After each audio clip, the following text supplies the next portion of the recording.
Alors la RIVP est une société bientôt centenaire puisqu'elle a été créée en 1923 et elle est aujourd'hui un acteur majeur du logement social à Paris puisque nous détenons et gérons plus de 62 000 logements sociaux situés principalement dans la capitale et en proche banlieue. Deuxième bailleur social parisien, notre entreprise réunit aujourd'hui plus de 1200 collaborateurs situés principalement sur 3 sites administratifs et nous avons aussi 600 gardiens qui travaillent au quotidien auprès des locataires. Nous travaillons également pour le développement économique et pour l'innovation à Paris puisque nous proposons des bâtiments comme des hôtels d'entreprise, des locaux commerciaux, des hôtels industriels et des locaux d'activité. Nous sommes propriétaires et gestionnaires de 200 000 m² de locaux d'activité, ce qui représente environ une cinquantaine de sites, et nous logeons environ 1200 entreprises et start-up dans ces espaces.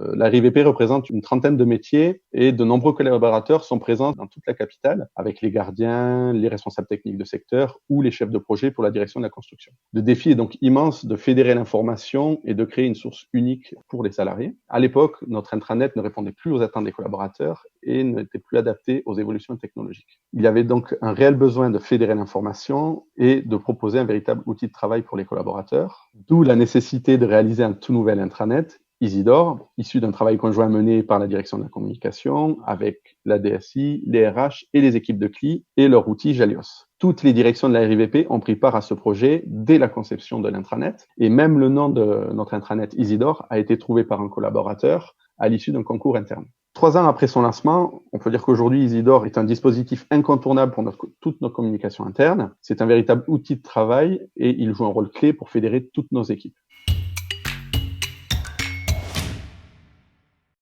Donc l'objectif, c'était vraiment d'avoir une richesse de fonctionnalités, avoir quelque chose de très simple pour nos collaborateurs et d'avoir une solution solide. Et comme Jalios propose souvent des innovations, de construire avec d'autres collaborateurs et avoir d'autres perspectives, donc c'était vraiment important pour nous d'avoir un éditeur qui continue à avancer et à faire évoluer.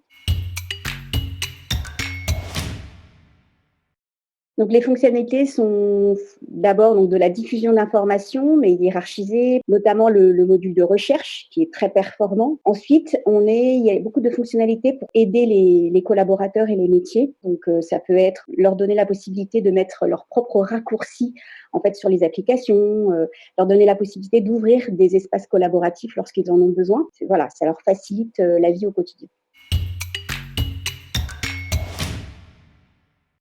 L'important, c'est vraiment de connaître à la fois l'outil et la société et de nous accompagner tout au long et d'être force de proposition et de même nous proposer des choses qui ne sont pas forcément déjà sorties dans l'outil tel qu'il existe en standard, mais s'il a été déployé pour d'autres clients. Les équipes ont très bien perçu la mise en place puisqu'en fait, on a inclus dès le début du projet en fait les 3 directions importantes qui étaient la communication, les RH et l'informatique afin de créer de l'adhésion et de rien oublier surtout. Nous avons mis en place aussi de la conduite de changement auprès des collaborateurs pour construire avec eux en fait l'outil. Ensuite, lorsque l'outil est sorti, on a forcément fait des présentations générales, mais en lien avec la stratégie RIVP, donc ça aussi c'était porteur. Et puis expliquer et démontrer l'importance d'animer les espaces collaboratifs, des choses comme ça.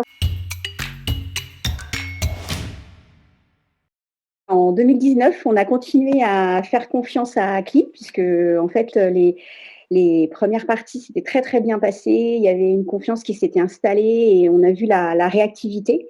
Donc, on a vu qu'en fait, on pouvait continuer dans l'innovation et dans la mise en place de nouvelles briques, notamment sur l'intégration de Teams, la mise en place de l'application mobile V2.